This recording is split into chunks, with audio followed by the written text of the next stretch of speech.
ప్రస్తుతం తెలంగాణ రాష్ట్రంలో 6 గ్యారెంటీల చర్చ లేదు. రైతు రుణమాఫీ ఫెయిలియర్ మీద కాంగ్రెస్ ప్రభుత్వం మాట్లాడతలేదు. 4000 పెన్షన్ గురించి మాట్లాడతలేదు. కానీ ప్రస్తుత హాట్ టాపిక్ హైడ్రా, కూల్చివేతలు, FTL, మరీ ముఖ్యంగా ఇవన్నీ కాకుండా మూసీ నది ప్రక్షాళన. ఈ మూసీ నది ప్రక్షాళనని కాంగ్రెస్ ప్రభుత్వం ప్రెస్టీజియస్గా తీసుకొని 16,000 ఇళ్లను ఇయర్ మార్క్ చేసి వాటిని కూల్చివేయబోతుందని మార్కింగ్లు కూడా చేపడుతున్నది.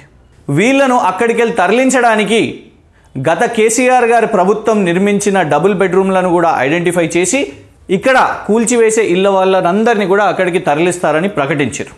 కానీ నదుల ప్రక్షాళన విషయం మీద మన జాతీయ స్థాయిలో ఒకసారి గమనించుకుంటే 3 ప్రధానంగా నదులను మనం తీసుకోవాల్సిన అవసరం ఉన్నది. మొదట ప్రాజెక్టు నమామి గంగే. 4,527 కిలోమీటర్ల విస్తీర్ణ గల గంగానది, 10 రాష్ట్రాలలో ప్రవహించే గంగానది. దానికోసం తీసుకున్న ప్రాజెక్టులో కేంద్ర ప్రభుత్వం నమామి గంగే అనే కార్యక్రమంలో ఘాట్ల సుందరీకరణ, సీవరేజ్ ట్రీట్మెంట్ ప్లాంట్స్ నిర్మాణం, శ్మశాన వాటికల నిర్మాణం, 4,500 గ్రామాలు గంగానది ఒడ్డున టాయిలెట్స్ నిర్మాణం, ఇలాంటి ఎన్నో కార్యక్రమాల కోసం 2014 నుంచి 21 వరకు 20,000 కోట్లు, 2021 నుంచి 26 వరకు 25,000 కోట్లు కేటాయించడం జరిగింది. సాబర్మతి నది ప్రక్షాళన, దీనికోసం 7,050 కోట్లు. ఇందులో భాగంగా డ్రైనేజ్ సిస్టమ్ ప్రక్షాళన, పర్యాటక కేంద్రంగా బోటింగ్ స్టేషన్స్, బ్రిడ్జెస్ నిర్మాణం, కమర్షియల్ స్పేసెస్ నిర్మాణం మరియు ఫ్లడ్ ప్రొటెక్షన్ సిస్టమ్స్. ఇంకొకటి యమునా నది ప్రక్షాళన, దీని విస్తీర్ణ 22 కిలోమీటర్లు. దీనికోసం ఢిల్లీ బోర్డు ఖర్చు పెట్టింది 1000 కోట్లు. అందులో భాగంగా వాక్వేస్, బయోడైవర్సిటీ పార్క్స్, ప్లాజాస్, ఈ 3 దేశ నదులే ప్రక్షాళనగా కాకుండా ముఖ్యమంత్రి రేవంత్ రెడ్డి గారు సెంట్రల్ లండన్లో థేమ్స్ నదిని కూడా పరిశీలించి స్టడీ చేసి థేమ్స్ నది తరహాలో కూడా ఇక్కడ చేపడతామని హామీ ఇచ్చారు. అయితే థేమ్స్ నది కోసం కేటాయింపులు చేసింది, ఖర్చు పెట్టింది 48,000 కోట్లు మాత్రమే.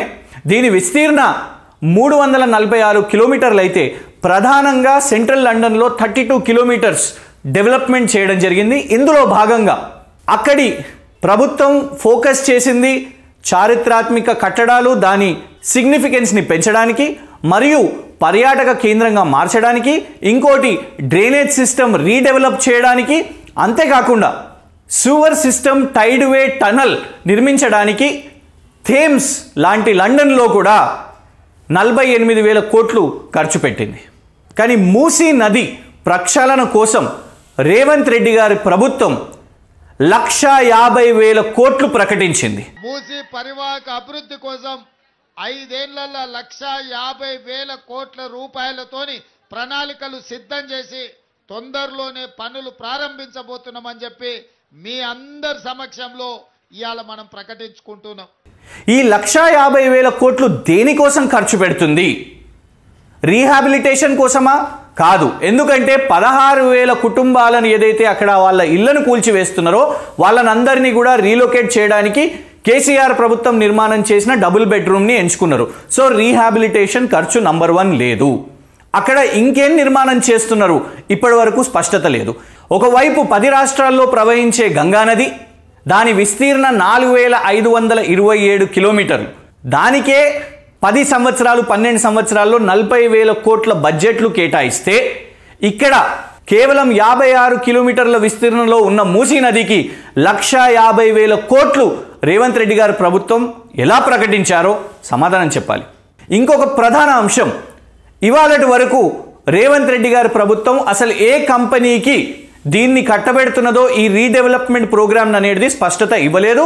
గతంలో ప్రకటించిన మెయిన్ హార్ట్ అనే సంస్థ, ఆ సంస్థ యొక్క అధినేతలు పాకిస్తాన్లో వాళ్లకు 3,000 crores స్కామ్ చేసిండ్రు అని పాకిస్తాన్ యొక్క ఫెడరల్ ఏజెన్సీ వాళ్ళ మీద నోటీస్ జారీ చేయడం జరిగింది.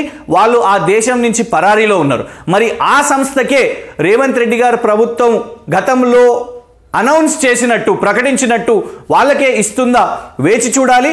కానీ ఈ 150,000 కోట్లు మూసీ నది ప్రక్షాళన కోసం మరి ఏ విధంగా ఖర్చు పెడుతున్నారో, గతంలో నమామి గంగేకి కాంది, గతంలో సాబర్మతికి కాంది, గతంలో యమునా నదికి కాంది 1,50,000 కోట్లు మూసీ నది ప్రక్షాళన కోసం ఎందుకు ఖర్చు పెడుతున్నారో మరి రేవంత్ రెడ్డి గారి ప్రభుత్వమే సమాధానం చెప్పాలి.